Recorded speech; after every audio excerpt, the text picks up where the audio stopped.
Departamento de Quejas del Ministerio de la Magia. En breves instantes será atendido.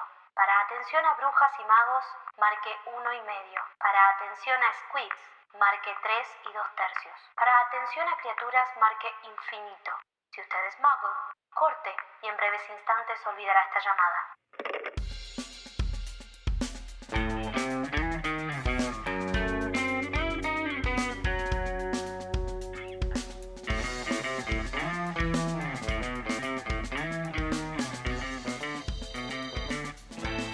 Bienvenidos, amigues, a un nuevo episodio de Las Quisquillosas. Estoy con mi amiga Maga. Hola, amiga.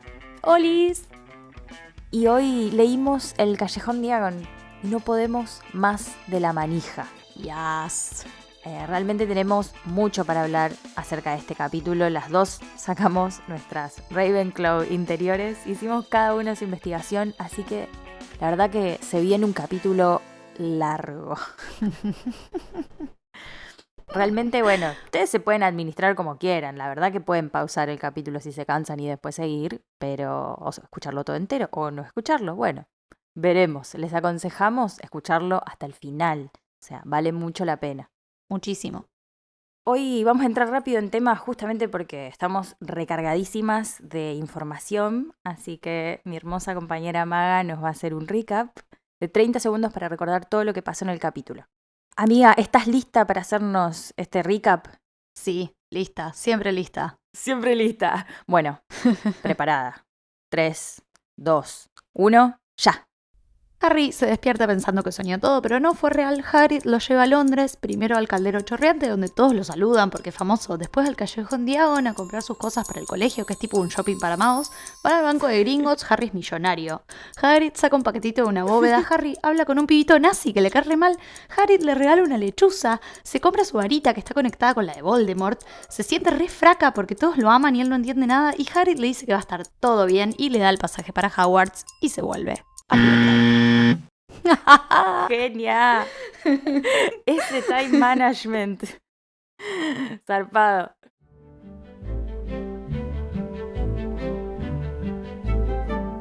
Este capítulo nos da un montón de info sobre el mundo mágico.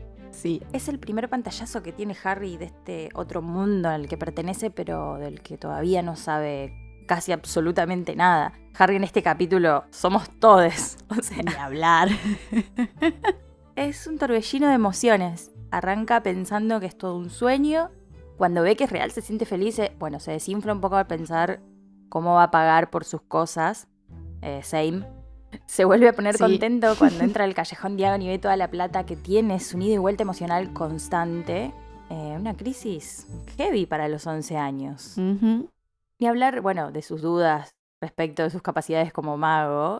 Él ve que todo el mundo lo conoce. Bueno, que todos lo quieren. Me emociona mucho pensar en la gente del Caldero Chorreante. Onda, están conociendo a la persona que les salvó la vida. Es re movilizante para ellos. Sí, algunos lloran. Tienen los ojos llenos de lágrimas. Tremendo. Y bueno, Harry como que de la nada pasa a ser de la bolsa de box de Dudley y el esclavo de sus tíos. Pasa a ser alguien, y no solo alguien, sino alguien remil importante para directamente, bueno, la historia del fucking mundo mágico. Claro. Entonces, claramente las expectativas son altas. Él no se siente a la altura, sobre todo después de encontrarse con Draco y no entender ni una palabra de lo que le dice. No entiende what the fuck, qué es el Quidditch, qué es una casa, o sea, no entiende nada. Medio como nosotros cuando estamos leyendo por primera vez, ¿no? No entendés un carajo. ¿Cómo va a cumplir con todas esas expectativas si se enteró de todo, literalmente ayer? No, increíble. Pero bueno, acá Hagrid hace uso de su interior, Harry. Y le dice la posta. Nadie nace sabiendo. Él arranca de cero, igual que el resto. Va a aprender. O sea, sí, varios de sus compañeros nacieron sabiendo sobre la existencia del mundo mágico porque vienen de familias de magos y no tienen la experiencia de vida particular que tiene él. Viven insertos en el mundo mágico desde que nacieron, pero eso no te garantiza conocer sobre magia. O sea, la escuela se va justamente a aprender. Exactamente igual que la escuela Muggle, ¿no? Sí. El Harry en los comienzos es como muy adorable. por la cantidad de preguntas que tiene, por todas estas inseguridades que Chiquito. son reentendibles. Y más adelante hay algunos pensamientos que tiene que directamente me hacen reír un montón de lo bambero. Same. Bueno, en este capítulo él dice como no será toda una broma pesada de los Dursley. Y es como, o sea, por un lado él mismo dice que los Dursley no tienen sentido del humor, cómo le harían esta joda, pero por Claro. otro lado yo pienso, tan lejos la van a llevar, o sea, dale. Imposible que esto sea joda. Pero Harry en este sentido es muy importante, ¿no? Porque justamente en esta parte que estoy citando, Harry dice que todo lo que está pasando es como muy increíble y sin embargo no puede dejar de confiar en Hagrid. Sí. Entonces a la hora de apaciguar toda esta ansiedad que tiene él, está bueno tener a alguien como Hagrid, que no es el mago más brillante del mundo, ya lo hablamos, y sin embargo es una recontra buena persona y es la mano derecha de Dumbledore, que es re importante. Sí. Y viste que cuando habla con Draco, él le dice, sí, dicen que es un salvaje y que Ay, vive sí. en los terrenos y que se pone en pedo y prende fuego la cama. Y Cállate. Harry le dice, para mí, Harry le dice, para mí es brillante. Y sí, porque lo es. Encima le regala a Hedwig. Oh, hermosa. Bienvenida Hedwig a esta historia. Bueno, les va a sorprender esto que vamos a decir, pero en este episodio no vamos a tener una queja particularmente, sino que vamos a tener muchas preguntas y las vamos a traer acá. Preguntas en respuesta, cosas que nos llamaron mucho la atención. Sí, como que nos dimos cuenta que este capítulo nos gustaba demasiado. A mí me Mal. encanta. Queríamos desarrollar más las curiosidades, pero en profundidad. Y así que decidimos estrenar una nueva sección. Bueno, le damos la bienvenida al Departamento de Misterios.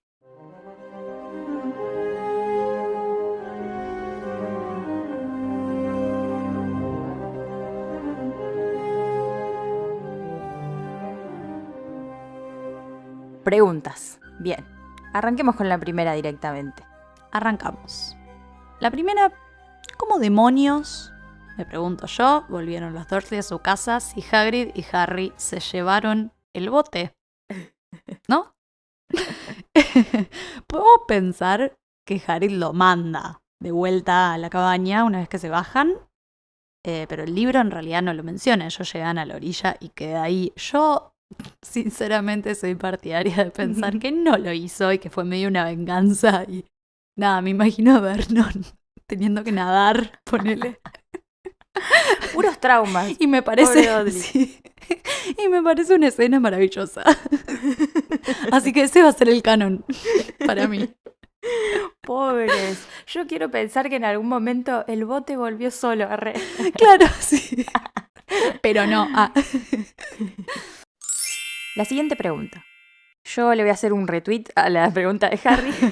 Sí. ¿Qué hace un ministro de magia? Harry se entera de que hay un ministerio de la magia, por ende un ministro de magia. Pero bueno, nos pusimos a investigar y con respecto al origen del ministerio en sí y por consecuente el ministro de la magia, sabemos que la cacería y la quema de brujas en el Reino Unido y en el mundo mágico se da en el siglo XV a raíz de la falta de comprensión de muchos magos con respecto de la magia, mucho prejuicio y miedo.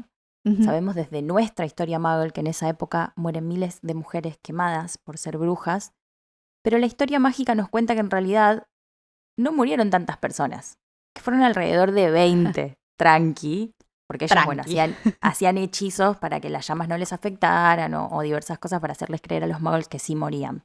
Claro. La realidad es que en nuestro mundo Muggle sí murieron muchas mujeres, por este prejuicio de llamar brujas a las mujeres, que tal vez no cumplían con ciertas reglas que la sociedad impartía en ese momento. Algunas eran Ujú. médicas, usaban medicinas naturales, algunas eran parteras, hacían abortos y demás, y por eso a la hoguera, directo. Por todo ese clima de muerte y destrucción, la comunidad mágica empieza a ver la necesidad de una regulación. Y en el siglo XVIII se crea el Ministerio de la Magia y consecuentemente el puesto del ministro de la magia. El ministerio se formó como parte de la transición masiva en el mundo mágico que siguió a la aprobación del Estatuto Internacional del Secreto en el 1692. Ulrich Gump, un señor con un nombre muy gracioso, Sí. es elegido como primer ministro de la magia Y su tarea inicial era calmar a todas las brujas y magos que están súper angustiados, incluso muchos rebeldes, que se ven obligados a hacer grandes ajustes a sus vidas, esconderse, básicamente. Sí. Pero bueno, algunas cositas interesantes para mencionar son que el ministro de magia es elegido democráticamente. Yo no me lo imaginaba, sinceramente. Tampoco, realmente. Aunque bueno, hubo momentos de crisis en el que el puesto simplemente se le ofreció a un individuo sin voto público, o sea, Albus Dumbledore, que dijo que nah. Obvio. Nah. Yo también me quedaría en Hogwarts. Same, sí. Con respecto, bueno, también a los ministros y a la cuestión más burocrática, se ve que no hay un límite fijo para el mandato de un ministro, pero que está obligada a celebrar elecciones regulares en un intervalo de más o menos 7 años. Ujú. Bastante, la verdad. Los Sí, ministros mal. de magia tienden a durar mucho más que los ministros muggles, y según la señora, es porque la comunidad mágica apoya más a sus ministros y como que los bancan aunque sean unos giles. Y como, A Harry Potter no le gusta esto. Bueno, Hagrid le comenta a Harry, ¿no?, que el principal propósito del ministro de magia es básicamente honrar el estatuto del secreto, o sea, tratar de que los muggles no sepan que existen magos, ¿no? Y Harry le pregunta por qué. Y Harry lo dice como si fuera algo obvio, ¿no? Todos querrían soluciones mágicas para sus problemas, como si esa fuera la razón principal. O sea, la política no es realmente uno de sus intereses o obligaciones. Quizás es una obligación, pero no tanto un interés. Lo loco es que para llevar a cabo su tarea de guardar el secreto, tiene que contárselo al primer ministro Muggle y mantenerla al tanto de todas las locuritas que puedan surgir que afecten al mundo Muggle de alguna manera. Qué sé yo, cositas, asesinos, animales mitológicos, la cosa sana, digamos. bueno, a mí también me hace preguntarme si el secreto saliera a la luz. Ujú. Tipo, ¿qué pasaría? ¿Se podría desatar, por un lado, otra cacería de brujas, otra matanza, a raíz del miedo, ¿no?, que provocaría la existencia de magos y brujas tan libremente? Para mí sería ese el problema principal, más que Sí. que los muggles quisieran soluciones mágicas. Vos podés tranquilamente decirles que no y listo.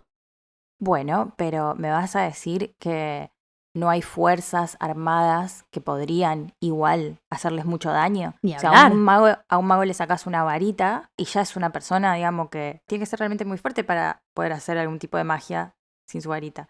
Hay que tener en cuenta que fuerzas armadas como de algunos países que son súper heavy, tranquilamente pueden torturar a una persona, o sea. Claro, pero por eso te digo, para mí ese es el Podría problema pasar. principal, digamos. ¿no? Pero también, bueno, justamente a raíz de esto, de que hay un miedo Ujú. en la comunidad mágica de ser utilizados, Mm.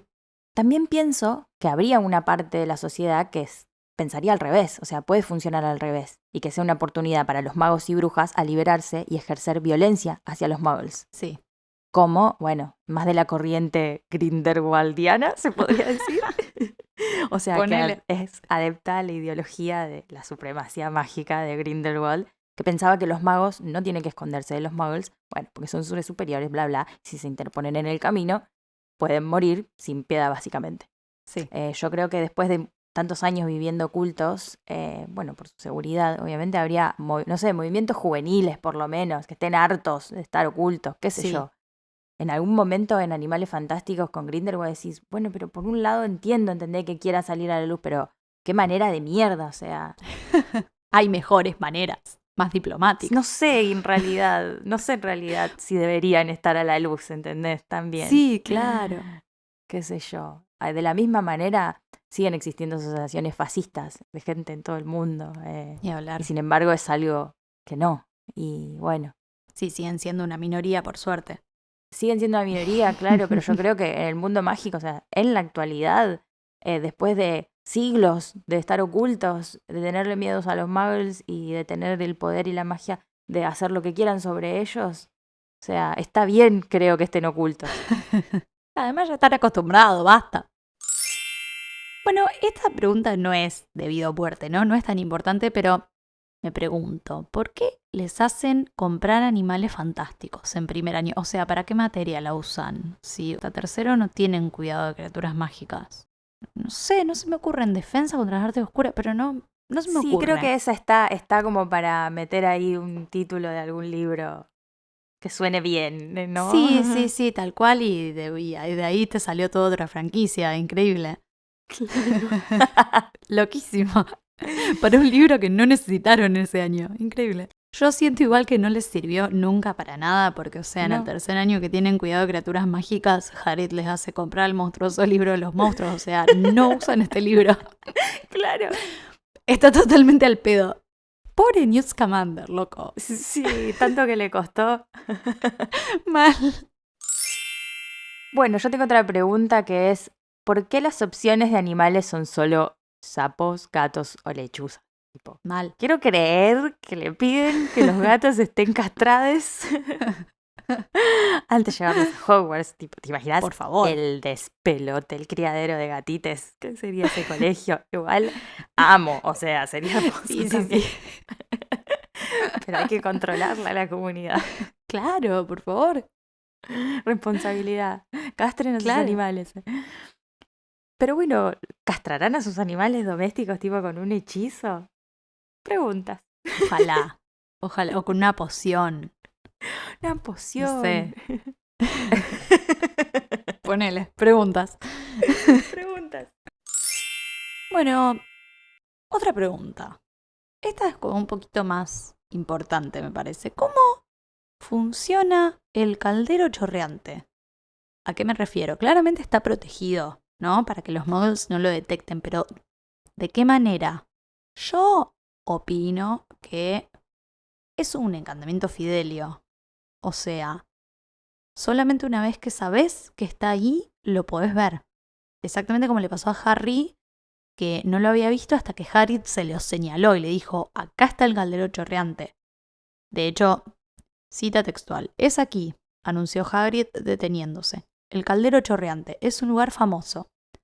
Era un diminuto bar de aspecto mugriento. Si Hagrid no lo hubiera señalado, Harry no lo habría visto. La gente que pasaba apresurada ni lo miraba. Sus ojos iban de la gran librería de un lado a la casa de música del otro lado, como si no pudieran ver el caldero chorreante. De hecho, Harry tuvo la extraña sensación de que solo él y Hagrid lo veían. Para mí es como un fidelio implícito, digamos. No sabemos en este momento lo que es un fidelio. Claro. O pueden ser encantamientos protectores específicos para muggles. Y Harry básicamente se lo pasó de largo porque es un lugar de mierda, ¿no? Tiene una pinta de miserable tremenda. Puede ser cualquiera de las dos. Para los que no recuerden cómo funciona el encantamiento fidelio, el fidelio necesita un guardián, que es el guardián del secreto. Es un hechizo protector que un mago o bruja puede hacer sobre un lugar en particular. Yo entiendo que es un establecimiento generalmente, o sea, un edificio, una habitación, un lugar seguro, un refugio. El guardián del secreto es quien sabe dónde está ese lugar y es la persona que tiene que develarlo para que los demás puedan verlo. Como en el caso de la casa de los padres de Harry, estaba bajo un fidelio. Por ejemplo, Voldemort podía estar parado en el living de la casa de los Potter y no iba a verla, ¿entendés? A la casa. Se supone que funciona un poco así. Sí, lo mismo con Grimmauld Place. Exacto. En el momento en que te develan el secreto, vos pasás a ser parte de esa magia, digamos, y sos un guardián más del secreto. Leímos que el caldero chorreante fue fundado por una mujer, Daisy Doddridge, alrededor del 1500. Montón. Se creó junto con el Callejón Diagon. De hecho, su dirección real es Callejón Diagon número 1. Me encanta. Me encanta.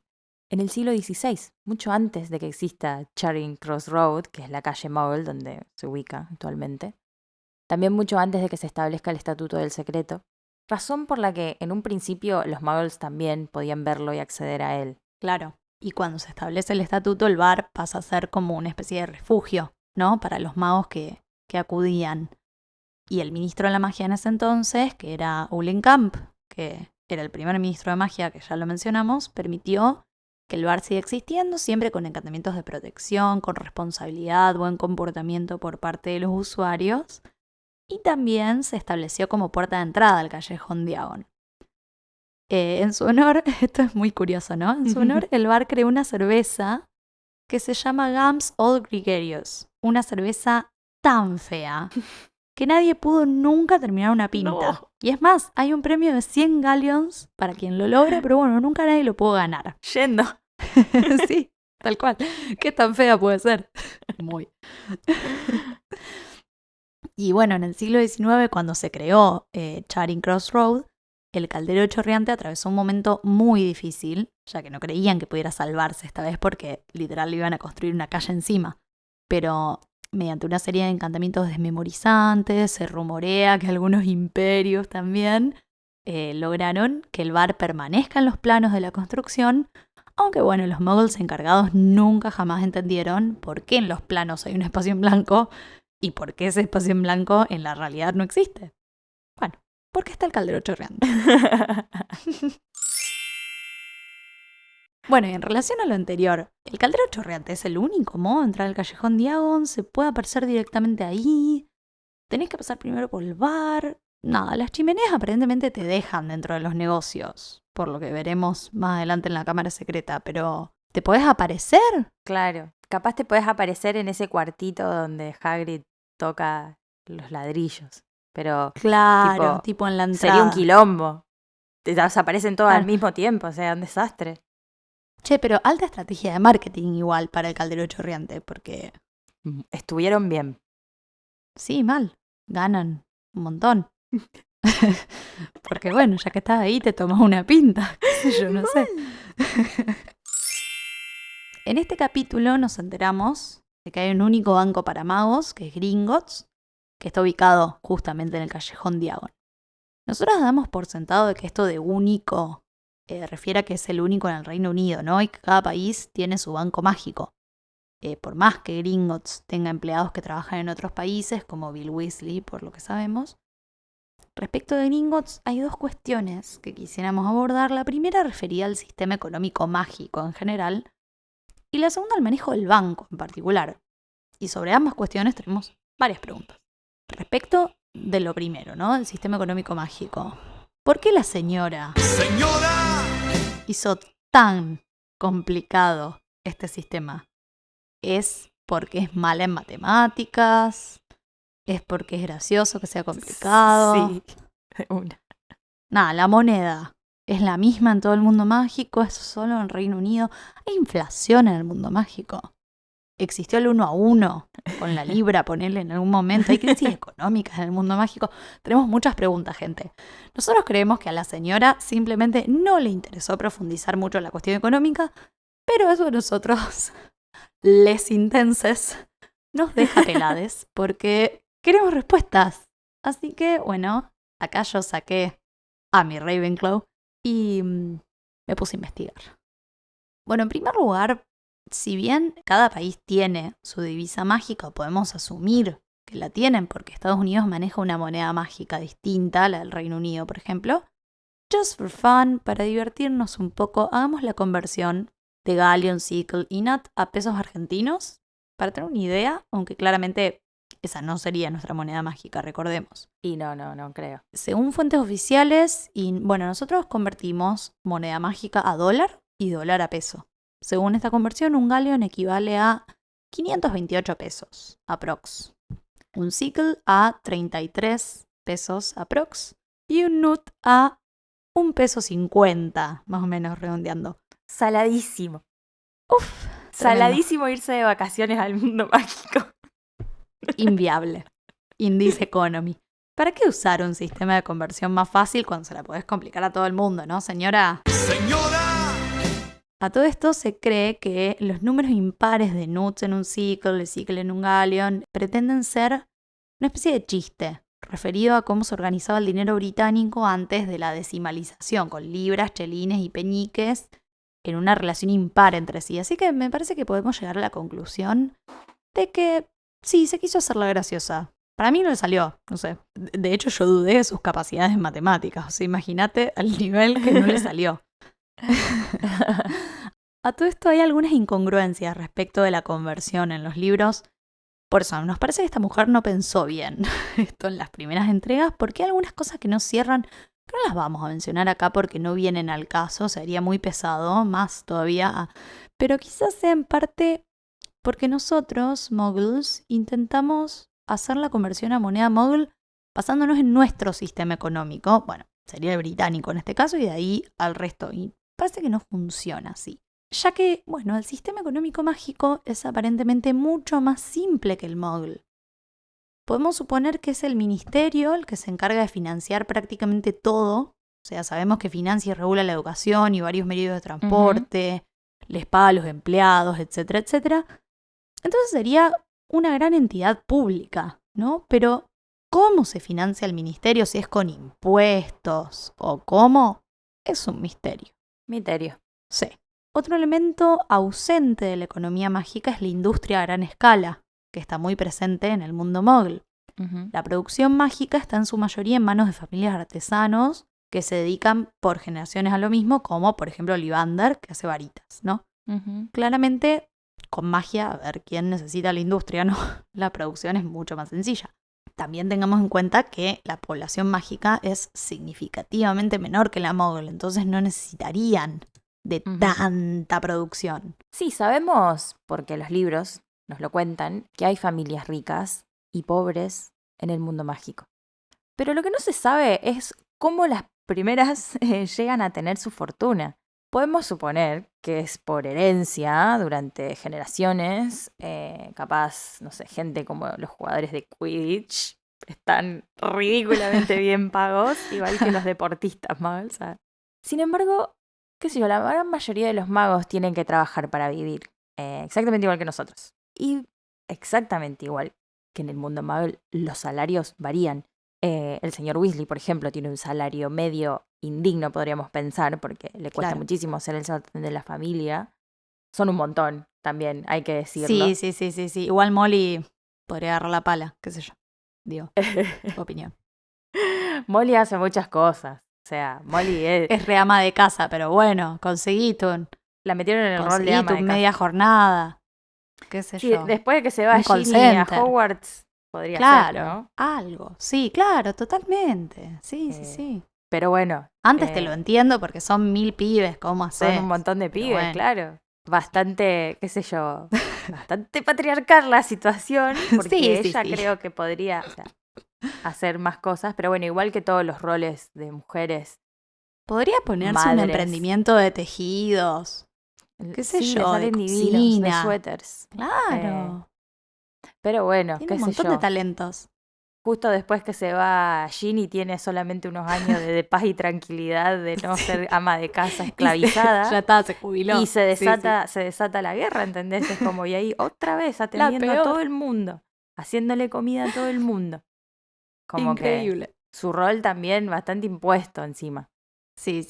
Pero bueno, después les tapa a todos muy bien la boca cuando mata a Bellatrix Lestrange. Obvio. Otros personajes, igual como Lupin, viven en la marginalidad, ¿no? Y les es muy difícil encontrar laburo. Esa sería la mayor de nuestra desigualdad económica, pero en general parecen estar bastante parejos. Claro, y bueno, dado que el sistema económico mágico entonces parece ser bastante estable, por más desigual que sea, quizás ahora tiene más sentido que toda la plata de los magos se guarde en el mismo lugar. Y esto nos lleva a hablar de Gringotts. Respecto del banco mágico tenemos también varias preguntas. ¿Por qué a Gringotts lo manejan duendes y no magos? O sea, ¿se los supone más confiables? ¿Son capaces de proveer mayor seguridad? ¿Por qué los duendes acceden a encargarse de un banco que en definitiva es para los magos? ¿Fueron los duendes quienes tomaron esa iniciativa? ¿Los magos los obligan? ¿Qué onda? Bueno. Nada, Gringotts es, como dijimos, el único banco para toda la comunidad mágica del Reino Unido y parece ser un lugar recontra seguro por lo que dice Hagrid. El único lugar más seguro según él es Hogwarts, que bueno, permitime dudar. Qué sé yo, no sé. Gringotts fue fundado en el año 1474 por un duende Gringotts, justamente de donde el establecimiento toma su nombre, y poco después de su creación los magos toman algún control sobre el banco, pero en general, salvo algunos momentos excepcionales, al banco lo manejan los duendes, aunque tienen empleados magos, ¿no? En realidad, los duendes son los únicos que conocen verdaderamente los secretos del banco, los encantamientos, hasta las criaturas que se ocultan kilómetros bajo la superficie para defenderse de los intrusos. Y además, los duendes son extremadamente codiciosos y protegerán su dinero y artículos de valor a cualquier costo, lo que los vuelve justamente los guardianes ideales para todo lo que tenga valor en el mundo mágico. Aparte tienen un código que les prohíbe hablar de los secretos del banco y lo consideran una traición de base a romper cualquier parte de ese código. Gringotts funciona a la manera de una reserva federal, ¿no? Mantiene de forma independiente el equilibrio de la economía mágica británica en este caso, al rechazar a magos, brujas o grupos individuales para manipular asuntos financieros nacionales para el beneficio personal. Podemos llegar a la conclusión entonces de que los duendes tienen una gran cantidad de poder sobre la economía mágica, porque además son ellos quienes se encargan de acuñar los galleons, sickles y nuts. Es más, cada moneda lleva un número en referencia al duende que la fabricó. Por lo tanto, es probable, ya que los duendes tienden a estar en desacuerdo con los magos en los niveles más políticos, sociales, que el Ministerio de la Magia tenga leyes establecidas para evitar que Gringotts regule intencionalmente la economía mágica, meta mano, probablemente a través de la Oficina de Enlace Duende, dependiente del Departamento de Regulación y Control de las Criaturas Mágicas. Okis. Hashtag burocracia. Tengamos en cuenta igual que a los ojos de los magos en general los duendes son seres inferiores, ¿no? No se les permite tener varita, está bien que ellos pueden hacer magia sin varita, pero es algo que a ellos les resulta insultante. Y por este motivo no revelan los secretos de su magia a los magos. Lo bien que hacen igual. No, yo tampoco los revelaría. No obstante, los duendes han sabido ganarse su lugar dentro de la comunidad y no temen enfrentarse a los magos cuando es necesario, como sabemos por la cantidad de rebeliones de duendes que hubo a lo largo de la historia del mundo mágico. En general, la idea de pago y reembolso de los duendes no es la misma que la de los humanos. Según los estándares del duende, el fabricante de un artículo y no el comprador es el propietario legítimo. Y se requiere que el artículo sea devuelto a su fabricante después de la muerte del comprador. Entonces los duendes creen que el mago que paga un artefacto hecho por un duende simplemente lo está alquilando, no es de él. A su vez, consideran el paso de un artículo de un mago bruja a otro sin pagar más a su creador poco más que robo. Son medio especiales con el temita de la posesión con la y posesión de la propiedad. Sí. Según hemos leído, igual, la señora quizás utilizó el hecho de que los duendes eran una parte vital de la vida mágica controlando el banco, sin importar cómo los magos vean a los duendes como una raza inferior, inspirada por el prejuicio antisemita y la teoría de Adolf Hitler de judíos codiciando la dominación mundial controlando bancos en todo el mundo. Raro. Rarísimo. Sí, raro, muy raro todo. Esta es una teoría medio rara, pero bueno, ya nos esperamos cualquier cosa de esta mujer, ¿no? Yo no tengo una pregunta, sino en realidad una curiosidad, varias cosas para contar. En este capítulo, Harry lee con más atención su carta de Hogwarts, ya que ahora puede, gracias a su nueva libertad. Básicamente. Tiene un agregado, o sea, tiene una carta más con la lista de cosas que necesita para empezar en Hogwarts. Y bueno, lo que más le genera curiosidad y espera es comprar su primer varita. Same. Quien pudiera. Y bueno, en el Callejón Diagon tenemos a Ollivanders, el fabricante de varitas, que es un tipo un poco raro, pero es muy intrigante. Harry se pone un poco incómodo con él porque parece tan fascinado por el poder de las varitas, más allá de que sean usadas para el mal como para el bien, por ponerle un término a cada uno. También es raro que recuerda exactamente cada varita que hizo, a quién pertenecía, todas sus particularidades. Es muy flashero. Alta cabeza. Alta cabeza, pero además todas, todas. Sí. Con exactitud. Él te lo dice, recuerdo cada varita que vendo. pero porque identifica, ¿no?, la varita con el humano. Es como, son uno, pasan a ser uno, ¿entendés? Entonces no me olvido más ni de vos ni de tu varita. Claro, Tremendo. es increíble. El arte de hacer varitas es una muy misteriosa y antigua rama de la magia que implica el estudio de las propiedades y del poder de cada varita. Y bueno, Garrick Ollivander nace de una familia de fabricantes de varitas que de hecho tienen el negocio familiar desde el 382 a.C. Tremendo. Una banda. Una familia de las antiguas familias de sangre pura. Son grandes familias antiguas de muchas líneas de magos. Y él crece viendo a su padre lidiar con núcleos de varitas extraños o poco convencionales y dedica su vida a investigar los más poderosos y estables elementos naturales, mágicos claramente, que sean como sus núcleos de cabecera, tener 3 elementos potenciales. Ajá. Incluso Ollivander nos advierte que cada varita es la combinación perfecta de su madera, su núcleo y la experiencia y naturaleza de sus humanos. De las tendencias de cada uno pueden contrarrestar o superar al otro, así que esto solo puede ser una visión muy general de un tema mucho más complejo, o sea, van a haber tantas combinaciones como hayan magos y brujas. Claro. Bueno, toda esta investigación que él hace concluye en usar como núcleos pelo de unicornio, fibras de corazón de dragón y pluma de ave fénix. Esos son sus 3 elementos de cabecera. Cada uno de estos materiales costosos y raros tiene sus propiedades. El pelo de unicornio generalmente produce la magia más consistente y está menos sujeto a fluctuaciones y bloqueos. Las varitas con núcleos de unicornio son generalmente las más difíciles de arrastrar a las artes oscuras. Son varitas muy fieles, las más fieles de todas. Generalmente permanecen muy fuertemente unidas a su primer humano, independientemente de si él o ella sean un brujo o mago habilidosos. Las desventajas, ¿sí?, del pelo de unicornio son que no hacen las varitas más potentes. Bueno, aunque la madera de la varita podría compensarlo. Y bueno, son muy propensas a la melancolía si se manejan mal. Oh, mi vida.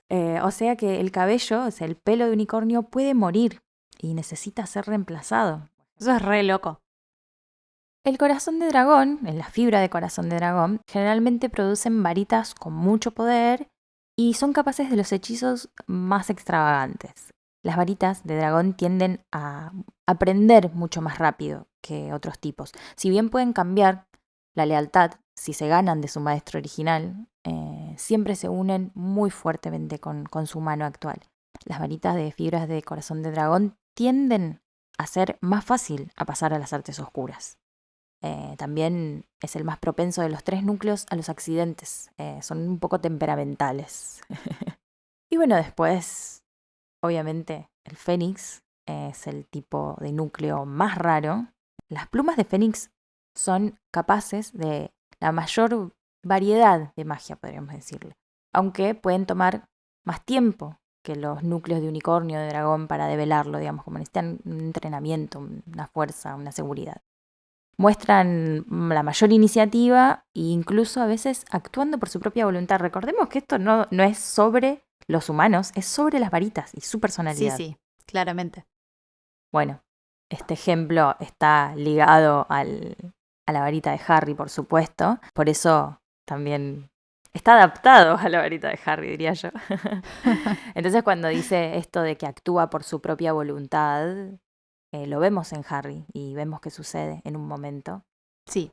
Pero lo que comenta este artículo que encontramos es que es una cualidad que a muchas brujas y magos no les gusta. O sea, no les gusta que su varita actúe por sí misma. ¿Entendés? Pata la suya, digamos. Claro, es como, ¿qué? Es como si tu auto manejara solo de repente. Incluso las varitas con el núcleo de plumas de fénix son las más difíciles de domesticar y personalizar. Se gana su lealtad con mucho esfuerzo. Son siempre como muy exigentes cuando se trata de humanos potenciales. Es que la criatura de la que se toman es una de las más independientes y separada del mundo, podríamos decirlo. Los aves fénix son muy especiales, son criaturas mágicas, mitológicas, que tienen, la gran particularidad, podríamos decir, de morir y renacer de sus propias cenizas. Pueden, nos enteramos después, obviamente, la Cámara de los Secretos, que pueden cargar grandes pesos. Y sus lágrimas tienen poderes curativos, zarpado, amarles. Y encima se ve que cantan súper bien. Bueno, podríamos hacer un apartado acá. Ya seguimos con el tema de la creación de las varitas, pero quiero volver al capítulo, porque Ollivander le cuenta a Harry que es muy curioso que lo haya elegido una varita con núcleo de pluma de fénix, ya que este fénix, y después nos enteramos que el fénix es Fawkes, el fénix que vive con Dumbledore, solamente dio 2 plumas, y por ende solo hay 2 varitas con esas plumas. Una es la suya y otra es la de Voldemort. Eso es muy raro para Harry, porque que para mí no se lo esperaba en ese momento. Él fue a comprar su varita, se encontró con esto. Olvídalo. Pero significa para Harry que la hermana, entre comillas, de su varita, es la que mató a su familia y que intentó matarlo a él. Y bueno, falló y terminó resultando en su cicatriz. Para mí, en este momento en el que él entiende esto, entiende también que hay muchas más cosas que lo unen a Voldemort. Además de este acto vivencial. Hay otra conexión más adentro, ¿no? Que forma parte de su piel. Incluso más adelante también aprendemos que estas 2 varitas no funcionan bien cuando actúan en contra de ellas mismas. O sea, en vez de potenciarse, claro. no quieren pelear entre sí, ¿entendés? Sí, es increíble. No lo termino de entender. Creo que incluso Ollivander tampoco. ¿Por qué es que pasa esto? Algo que tiene esta señora es que con estas cosas, o sea, te las tira como si fueran datos medio pavos, pero ya te va delimitando los puntos centrales de la historia.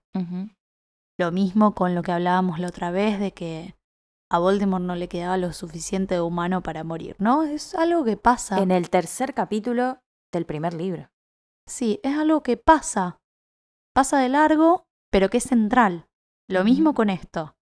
Claramente este es un momento mucho más importante y por ahí lo tenés un poco más en cuenta, pero no deja de haber pasado en el primer libro. O sea, ya está pensado toda esa trama de las varitas ya está pensada desde el primer momento. Sí, es muy loco que uno cuando lee esto, uno lo registras y decís, oh, mirá, qué interesante, y ya fue, y ya está. Pasa de largo, sí. Pasa de largo, y creo que eso es lo interesante de releer estos libros, de que en los primeros hay un montón de información. Podemos continuar ahora con el tema varitas, y como ya les dije, no solo es el núcleo lo que es importante, la conexión con el humano y demás, pero la madera de la varita es muy importante. Y Ollivander dice con respecto a las maderas de que solo una minoría de árboles puede producir una varita con madera de calidad, al igual que una minoría de humanos puede producir magia. Y también se necesitan años de experiencia, bueno, él es que es todo un erudito, pero para saber cuáles son las maderas que tienen el dom. Aunque él dice que es mucho más fácil si se encuentran Bowtruckles anidando en las hojas, porque nunca habitan en árboles mundanos. Sabemos que los Bowtruckles son criaturas mágicas hermosas que viven en los árboles en los que se hacen las varitas y pueden ver a Pickett en Animales Fantásticos, que es hermoso. Es un bicho hermoso. Bueno, hay literal muchísimos tipos de maderas, de varitas, que no voy a perder el tiempo en nombrarlas a todas, pero sí traje la madera de la varita de Harry, bueno, ya que es la protagonista de estas páginas. Es de madera de acebo.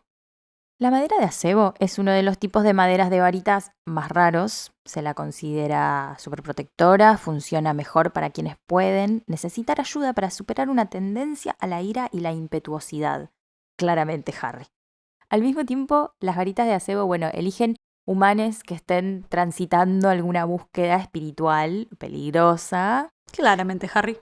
Claramente Harry. El acebo es una de esas maderas que varía drásticamente en el rendimiento dependiendo del núcleo de la varita.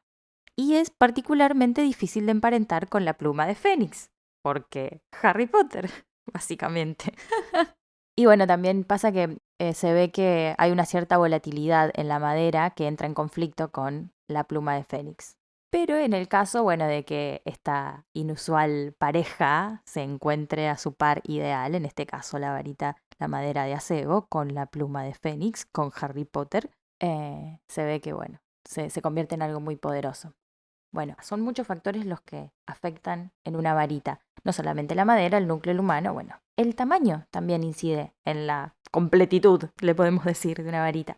Ollivander dice que la mayoría de las varitas están entre 23 a 36 centímetros y ha vendido varitas extremadamente cortas, menos de 20 centímetros, o muy largas, más de 38 centímetros. La varita de Umbridge es recorta, ¿viste? Y él dice que las varitas, que son muy cortas, generalmente eligen aquellos en cuyo carácter falte algo, en lugar de ser, físicamente de menor tamaño. Claro que falta algo, señora. Muchas varitas y magos pequeños son elegidos por varitas más largas, o sea, no tiene nada que ver. Incluso la flexibilidad o la rigidez de la varita indica el grado de adaptabilidad y disposición al cambio de lealtad que tendrá, o sea, si podrá pasar a otro mago o bruja en el caso de que se vea obligada. Y cada varita, desde el momento que encuentra a su dueño ideal, va a comenzar a aprender de su compañera y a enseñarle también. Esto me encanta. Sí. Habla de la temperamentalidad o la personalidad de las varitas. Ollivander insiste con esto de que la varita elige al mago o bruja y de que las varitas tienen una cierta lealtad con respecto a su mane. Decía propietario por todos lados. En todas las notas y artículos que encontré sobre varitas decía propietarios de varitas y no me gusta para nada. Siento que si supuestamente se eligen, no tiene por qué ser uno propietario de la varita, digamos, si te está eligiendo. Además cambian de lealtad. Exactamente, o sea, por eso me gusta esto de humanos, simplemente humanos y varitas. Sí. Con respecto a la lealtad, después vamos a aprender mucho más adelante sobre la lealtad de las varitas, sobre sus personalidades y cómo pueden cambiar de humanos si se gana su lealtad. Y bueno, ahí tenemos mucho más para hablar de Ollivander, porque sus habilidades y sus conocimientos en la creación de varitas lo llevan a terminar secuestrado en la guerra, torturado y abusado y demás. Pero bueno, ya llegaremos a ese momento, no me voy a adelantar tanto. Incluso sacamos el precio de las varitas con nuestra conversión galleons a pesos argentinos. Muy útil. Muy útil para la vida. Por supuesto. Y bueno, en este momento, que sabemos es el 1991, sale 7 galleons una varita. No sabemos si habrá inflación. Pasó realmente mucho tiempo. Entonces, vamos a hacer la cuenta a 7 galleons. Así que bueno, una varita saldría unos 3.696 pesos argentinos. Ponele que sí. Está bien. Para mí es alta inversión.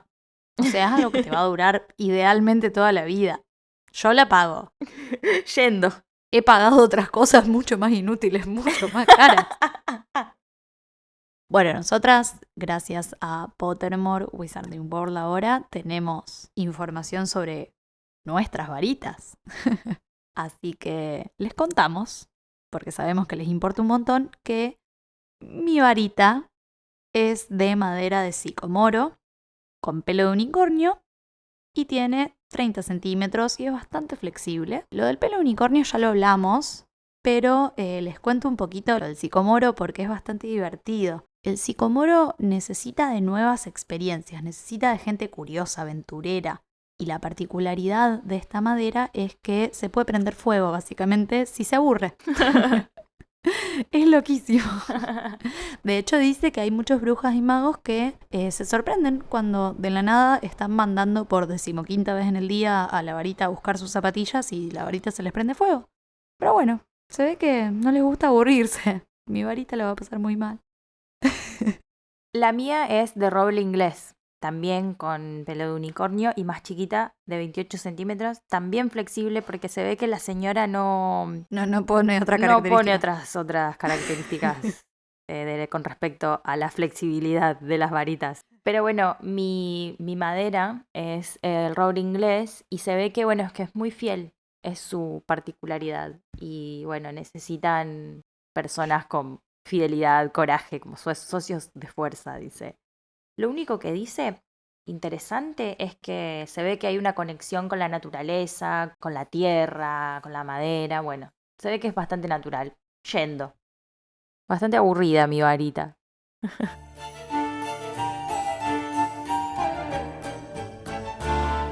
Bueno, gente, tampoco somos tan positivas, así que algo de qué quejarnos íbamos a encontrar, por supuesto. Pero son quejas un poco más pequeñas. La primera es que hay una especie de error de continuidad podemos decir, o un error al nivel de la trama, porque en este capítulo conocemos a Quirrell, que va a ser el profesor de defensa contra las artes oscuras este año. Y Hagrid nos da a entender que ese no es su primer año enseñando en Hogwarts. O sea, en primer lugar ya se conocen desde antes y podemos pensar que se conocen de cuando Quirrell fue estudiante y ahí estaría todo bien. Pero después tenemos este fragmento. Hagrid dice, desde entonces, o sea, desde un viaje que Quirrell hizo, donde la pasó medio mal, parece, desde entonces nunca ha sido el mismo. Se asusta de los alumnos, tiene miedo a su propia materia. ¿Pero cómo, señora? ¡Señora! ¿No dijo unos años después que el puesto de defensa contra las artes oscuras está maldito y nadie dura más de un año? Quirrell rompió la maldición, nunca lo supimos, lo hizo quedarse Voldemort para poseerlo. Misterio. Mi opinión es que en ese momento ella no había pensado en la maldición de este puesto y por eso Quirrell hacía un rato estaba enseñando, o sea, en definitiva, estamos hablando de un error. Sí, me parece que eso es algo que vino después, que es una idea que cayó del cielo después, me parece. Sí, que está buenísima y a mí siempre me gustó. Sí, a mí también.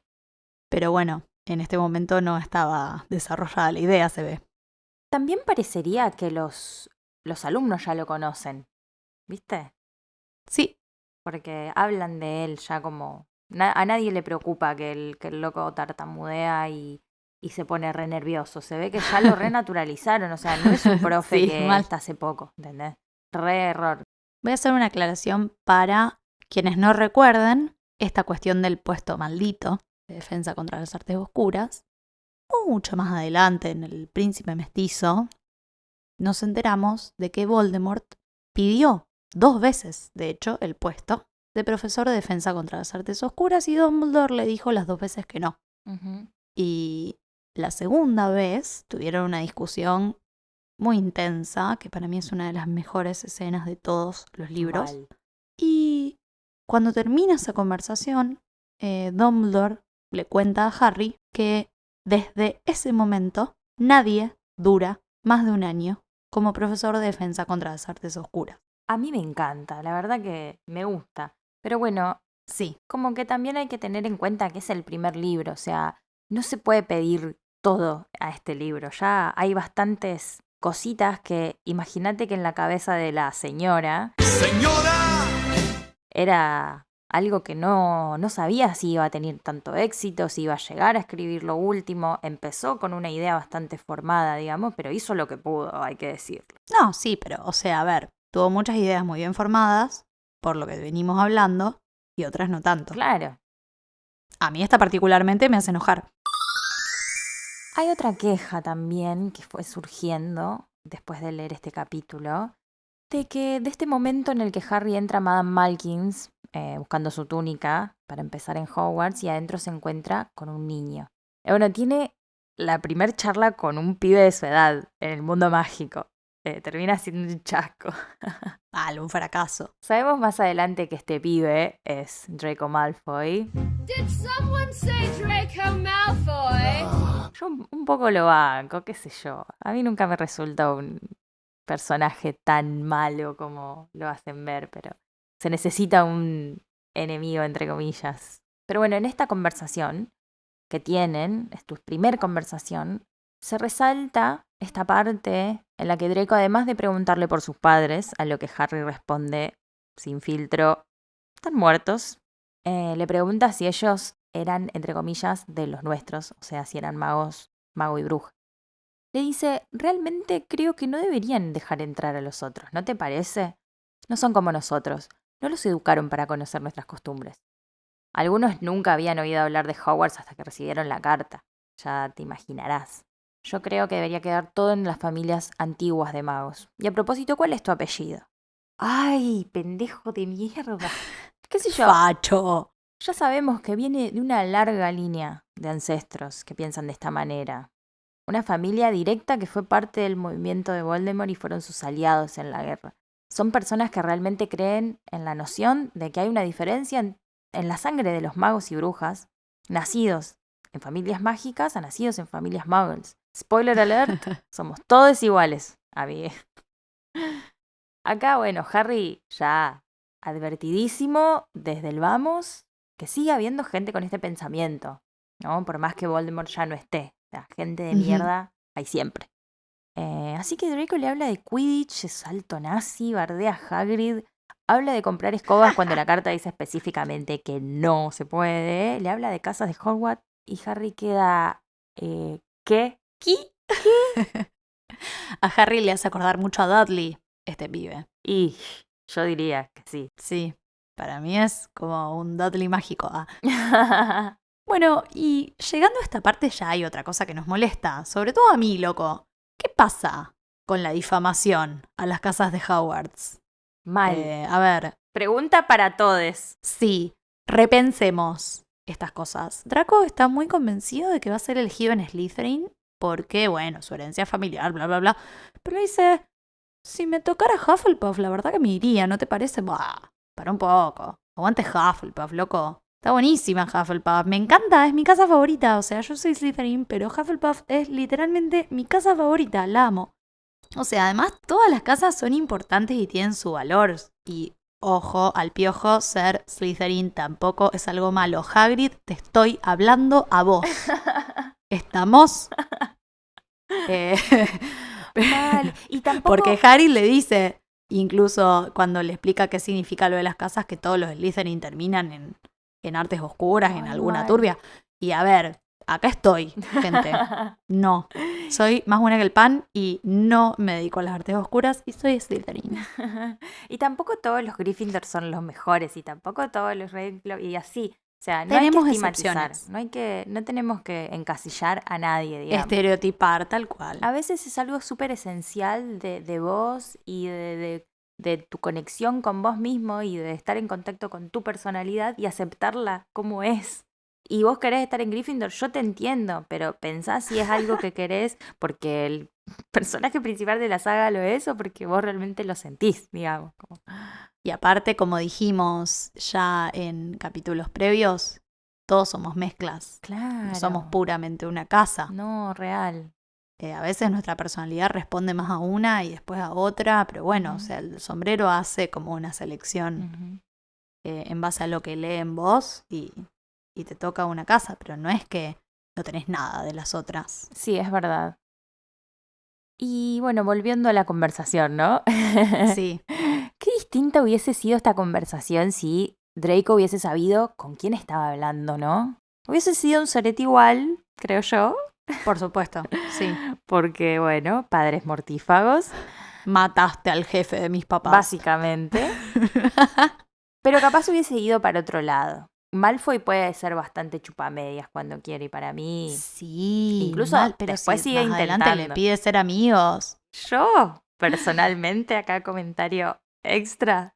Yo soy muy fan del ship Harry y Draco. Muy fan. Me encanta. Me encanta. Yo sigo el hashtag Drarry. Bueno, un último comentario. Hagrid, amigo, te tomaste el tiempo, la molestia de explicarle al pibe todo. Quién era Voldemort, cómo murieron los padres, qué es el Quidditch, qué son Slytherin y Hufflepuff. Vos me vas a decir que no le querés explicar cómo demonios se entra a la fucking plataforma 9 3/4. Por favor. Pobre pibe. Pobre pibe. Momento de muchísima angustia. O sea, mirá si por eso perdía el tren y tipo nunca Tal cual. llegaba. ¿Cómo funciona? ¿Te reembolsan el ticket? No, el ministerio financia el desprecio de Hogwarts. ¿Qué onda? ¿Este estado? ¿El estado mágico? La verdad que el ministerio, como que todo, financiará, estará privatizado el carrito de la comida dentro de... Sí, eso sí. Del Porque ellos lo desprecio. pagan, ¿viste? Claro, ahí sí.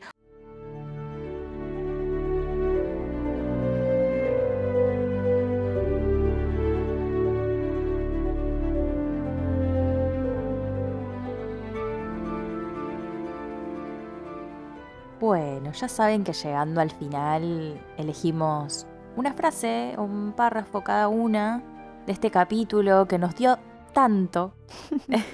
Amiga, ¿qué frase elegiste? Yo elegí un pequeño párrafo. Yo voy a cerrar los ojitos y te voy a escuchar a que vos me cuentes y voy a tratar de meterme en ese momento. Se lo Bien. recomiendo a la people. Bien, empieza. Harry no había estado antes en Londres. Aunque Hagrid parecía saber a dónde iban, era evidente que no estaba acostumbrado a hacerlo de la forma habitual.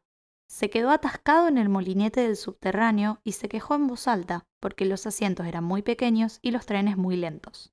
No sé cómo los muggles se las arreglan sin magia, comentó, mientras trepaban por una escalera mecánica descompuesta que los llevaba a una calle llena de negocios. Yo elegí este párrafo porque me habló, honestamente, porque es algo que a mí me surge preguntarme muchas veces de otras épocas, de cómo se las arreglaban en otros momentos históricos sin la cantidad de cosas que tenemos hoy. Mal. Es lógico que se las arreglaban, ¿no? No conocían internet, entonces no extrañaban internet. Lógico. Pero, qué sé yo lo pienso y no podría vivir sin algunas cosas. Bueno, eso nos lleva un poco a cómo sería vivir adentro de Hogwarts. Que Claro. te tenés que ir, Sí. abandonar, digamos, todo tu... Si sos un nacido de padres muggles, ponele, o... Tipo, tenés que irte a un lugar a estar aislado y olvidarte de la sociedad que vos conocías antes y estar completamente desconectado. Yo elegí una frase mucho más atrás, casi terminando el capítulo, donde Harry habla con Hagrid y le cuenta un poco cómo se siente, porque está muy callado y... Es un poco bizarra la escena porque están comiendo una hamburguesa, como que vuelven al mundo muggle y se sientan en una Sí. mesita, se comen una hamburguesa tipo fast food y es muy loco esto de salir de un lugar rebosante de magia y volver abruptamente a los edificios, a la tecnología, al mundo muggle. Muy loco. Sí, de hecho Harry dice que siente todo como muy ajeno. Y creo que eso le va a pasar, a partir de acá le cambió la vida, le va a pasar siempre, digamos. Él ya no resiste, digamos, estar de los Dursley a partir de acá. Todo el tiempo que tiene que volver al mundo Muggle es algo molesto. Es tortura total. Y bueno, en esta parte él se resincera y le dice a Hagrid cómo se siente. Y Hagrid, obviamente, como lo dijimos al principio, es un hermoso, súper comprensivo. Y le dice, bueno, empieza un poquito más arriba. Hagrid se inclinó sobre la mesa. Detrás de la barba enmarañada y las espesas cejas había una sonrisa bondadosa. No te preocupes, Harry. Aprenderás muy rápido. Todos son principiantes cuando empiezan en Hogwarts. Vas a estar muy bien. Es sencillamente, sé vos mismo. Sé que es difícil. Estuviste lejos y eso siempre es duro, pero vas a pasártela muy bien en Hogwarts. Yo lo pasé y en realidad todavía lo paso. Como que ahí le dijo, tranqui, va a estar todo bien. ¿Sabes lo importante que es que después de haber vivido todo lo que viviste? Porque Harry viene de varios días, ¿no? De toda la situación con las cartas, es súper traumática porque todo esto está pasando por él. O sea, sus tíos se fueron a la mitad del mar. Mucha incertidumbre. Y todo pasa en relación a él y a algo que él todavía no sabe. Y encima cuando se entera de qué es lo que no sabe, es muchísimo más grande de lo que él se lo podía imaginar. Termina yendo a este lugar y pasando el mejor cumpleaños, porque zarpado. Y Sí. de repente, bueno, volver a esta realidad. Así que es re difícil. Y también está todo esto de las exigencias y de lo que él, las expectativas que tiene que cumplir de cara al mundo mágico también. Como todos esperan algo de él y él Es un montón de presión para un chico de 11 años.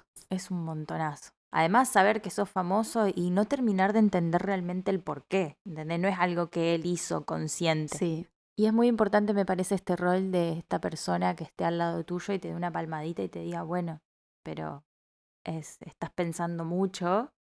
Todos empiezan igual desde algún lugar, todos empezamos desde cero y se puede aprender. Y vas a aprender muy bien y la vas a pasar espectacular. Hoy ahora no veo la hora de llegar a Hogwarts. ¡Sí! ¡Ah! ¡Por favor!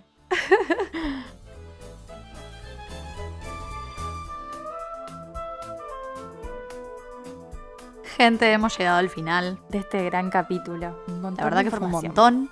Esperamos que se hayan quedado hasta el Sí. final. La verdad que producir este capítulo fue hermoso. Mucha información, fue lo más. Sí. Y bueno, tenemos nuestras redes sociales para que nos sigan. Somos @lasquisquillosas en Instagram y @lquisquillosas en Twitter. Y por último, nuestros Instagram personales, si nos quieren escribir o seguirnos, son @acorazada con Z y 2D, el mío, y @elinuts, el de Eli. Este capítulo, amigues, fue producido por nosotras, Magardis y Eli Rojas, y pueden encontrarnos en Spotify, en Google Podcast y en iTunes. Escúchennos. Y como siempre, alerta permanente. Que tengan muy buena semana. Adiós. Chao, amiga.